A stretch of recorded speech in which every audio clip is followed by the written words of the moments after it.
Work began in the fall of 1909. The project took 3.2 million bricks from around the state to complete. Almost immediately, the track picked up a nickname relating to its new racing surface. Today, people around the world know the Indianapolis Motor Speedway as the Brickyard. After 2 years of racing, attendance began to decline. Fisher, along with his partners James Allison, Arthur Newby, and Frank Wheeler, decided it would be best to hold one epic race every year. The Indianapolis 500 was conceived to be held every May around Memorial Day. Ray Haroon won that first 500 in the locally constructed Marmon Wasp. The day was a huge success, and the greatest spectacle in racing was born. We enter the track between turns 1 and 2 onto one of our short chutes, each of which measure 1/8 of a mile and are located at the north and south ends of the speedway. There are 4 turns, each a 1/4 mile in length from entrance to exit, and 2 straights, each measuring 5/8 of a mile. Altogether, these add up to a total track length of 2.5 miles. You're probably beginning to feel the effects of our banking as we enter turn 2. Each of our turns has 9 degrees and 12 minutes of banking. If you look to the left, some of the viewing mounds are coming into sight. These are located throughout the infield of the track and are used by general admission ticket holders. Coming into view on the right are the Turn 2 suites. Constructed in 1973, these suites offer a close-up vantage point to the action on track for VIP guests and sponsors. As we ride along the backstretch, keep in mind the track you're traveling is exactly the same as its 1909 layout, only the surface has changed. If you're wondering what happened to all those bricks, most of them are still beneath us, buried under several layers of asphalt. If Indy cars were on the track right now, you would see them speeding by at roughly 235 miles an hour. This would allow them to cover a football field in 9/10 of a second. For safety purposes, we keep our buses restrained to a more leisurely pace. You may have noticed a golf course on either side of us.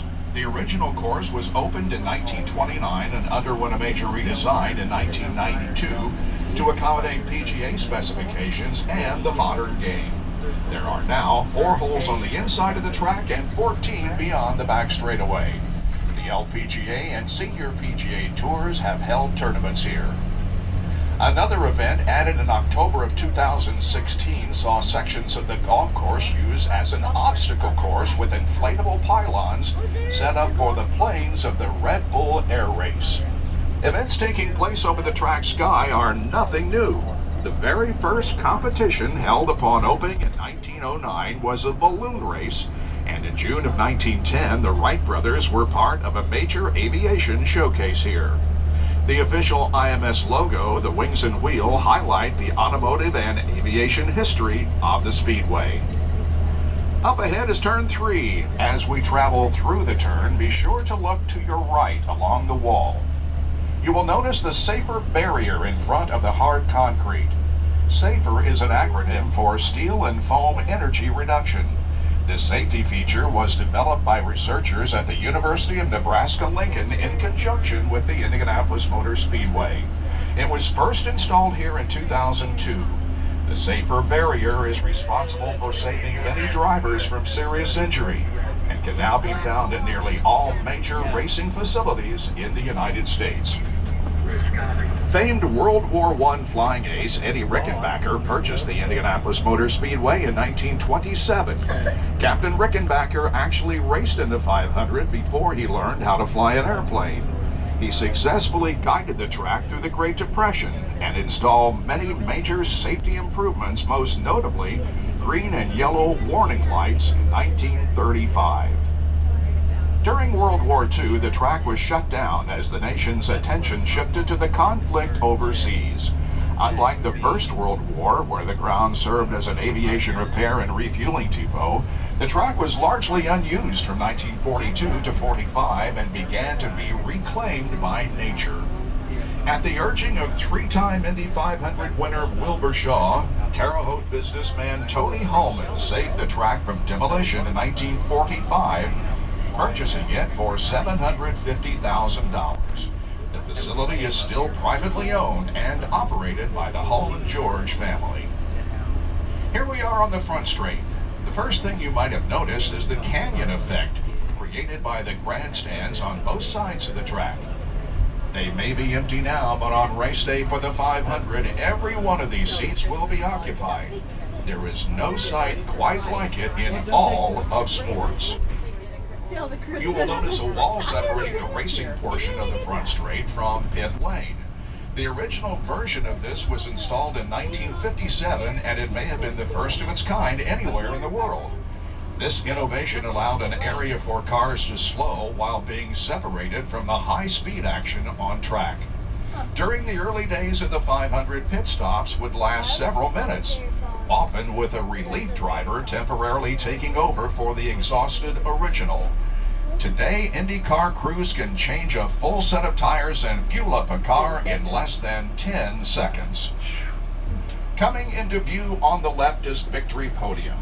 The unique design of this structure is a combination of the trophies of the Indianapolis 500 and Brickyard 400. Both can frequently be seen on display within the museum. The tall building adjacent to Victory Podium is the Pagoda. The current structure opened in 2000 and is the location for timing and scoring, master control, media broadcasts, and private suites. It is the equivalent in height to a 13-story building and offers a breathtaking vantage point of our track and downtown Indianapolis from its top floors. There have been several different versions of the Japanese-style pagoda throughout the history of the track, dating back to its earliest days. Running through the pagoda and onto the racing surface is a link to the past, the Yard of Bricks. Every brick you see dates back to the original surface in 1909. The front stretch remained predominantly brick until October of '61, when the entire track was paved with asphalt, with the exception of this narrow strip.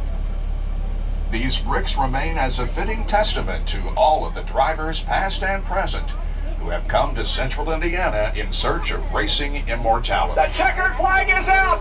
Goodyear makes a move! Little Al wins by just a few tenths of a second! Perhaps the closest finish in the history of the Indianapolis 500! It was the closest finish in the history of the Indianapolis 500. In 1992, when Al Unser Jr. beat Scott Goodyear by 43 one-thousandths of a second. A unique tradition has developed involving the bricks you are about to visit. From 1911 to 1994, the Indianapolis 500 was the only race held here at the Speedway.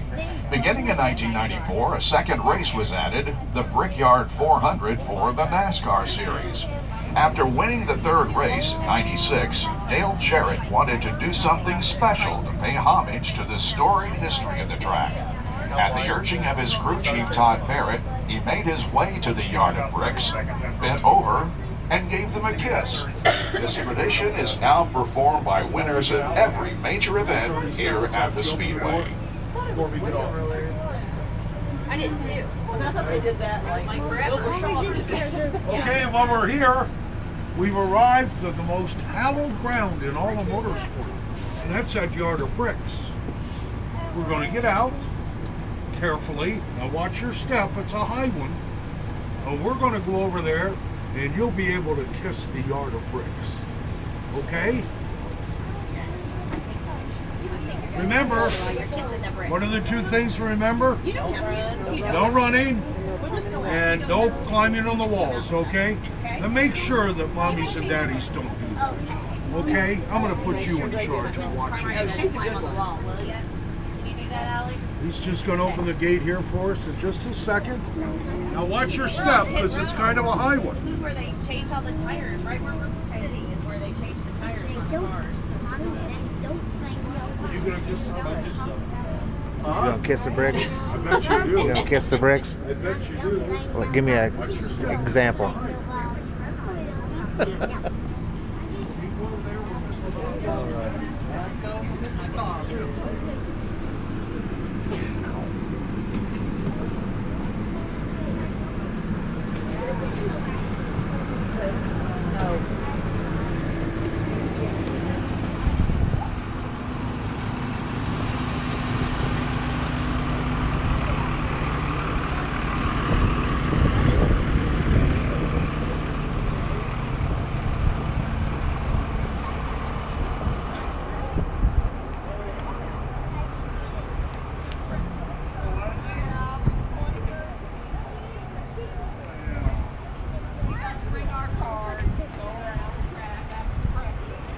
on, Raina.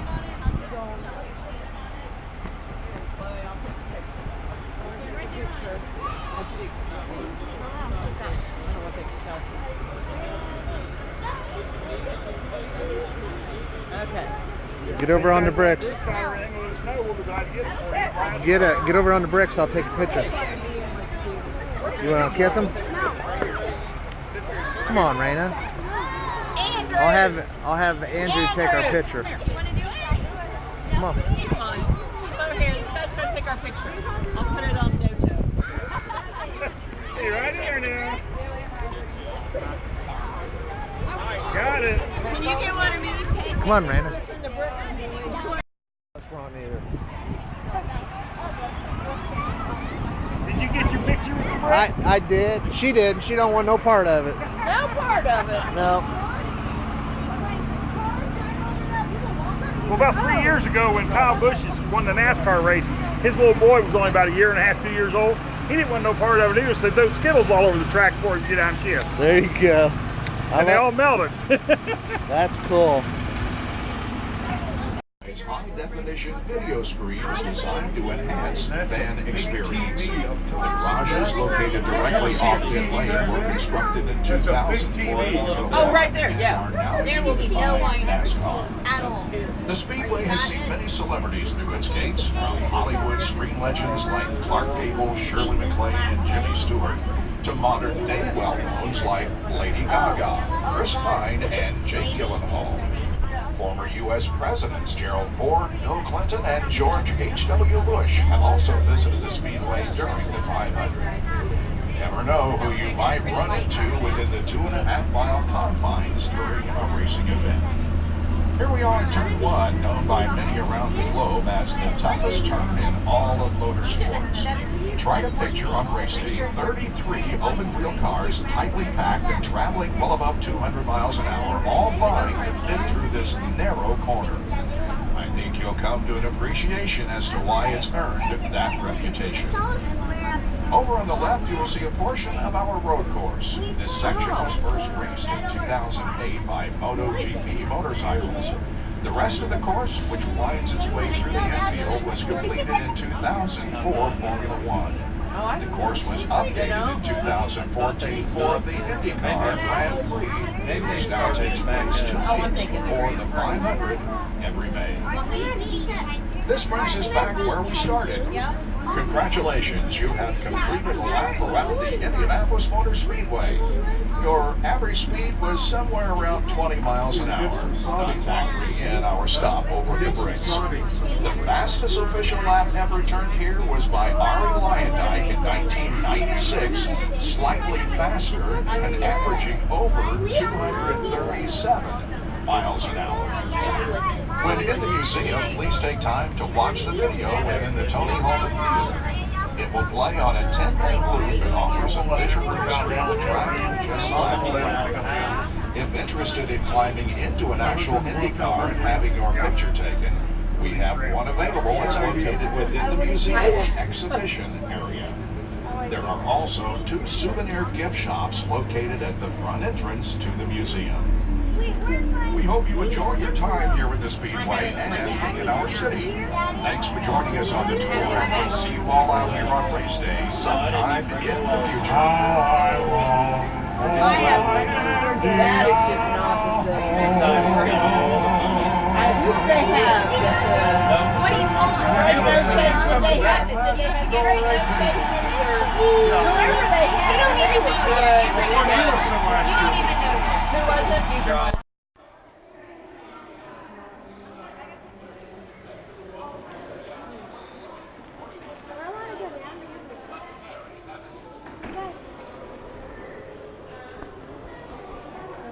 Oh, man.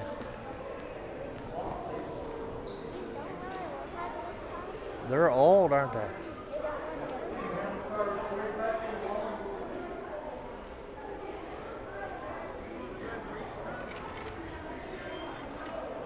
Let's go over here, Rand. Over here.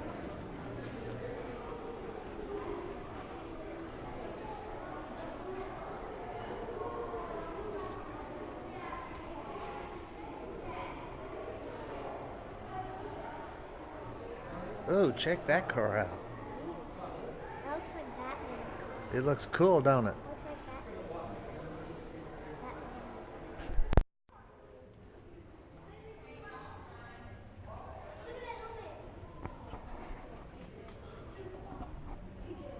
This is cool.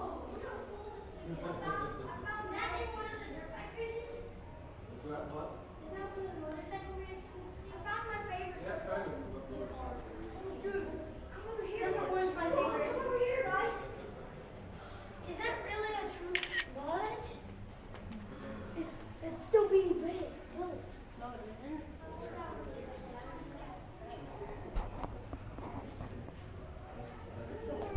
I want to show you mine.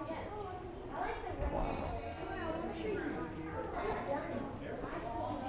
Wait, look back there. Look, Raina, this car was in a wreck. It's the wrecked piece. Yeah, it's wrecked. There's a wreck. Not much in there. That's where the driver came out. Andrew, that's my favorite. There's a Lambo. Hey, Bob, how are you? All right, how you doing, buddy? Good.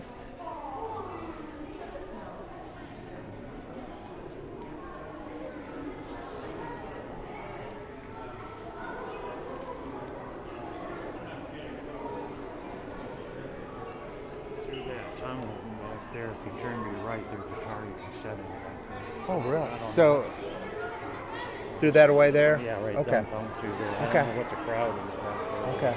All right, thank you. Hey, Raina, come here. Let's go down through there. We got a car back here you can sit in.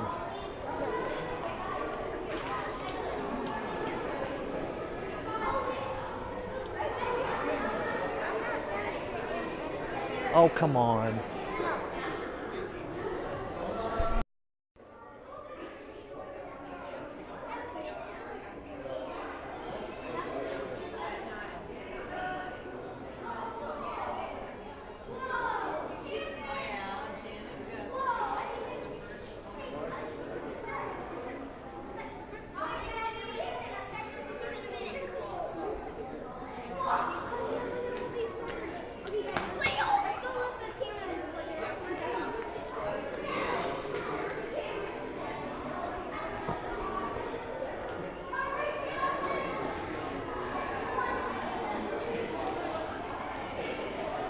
Come on, Raina, let's go over here.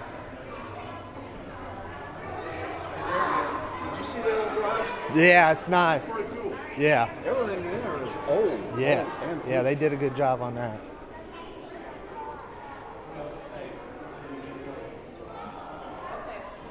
A lot of them, probably not.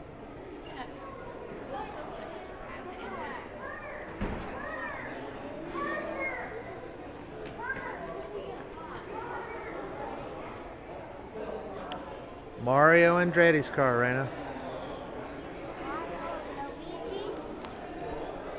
Mario Andretti. Where? You didn't say that. Right here. Where? It doesn't say Mario anywhere.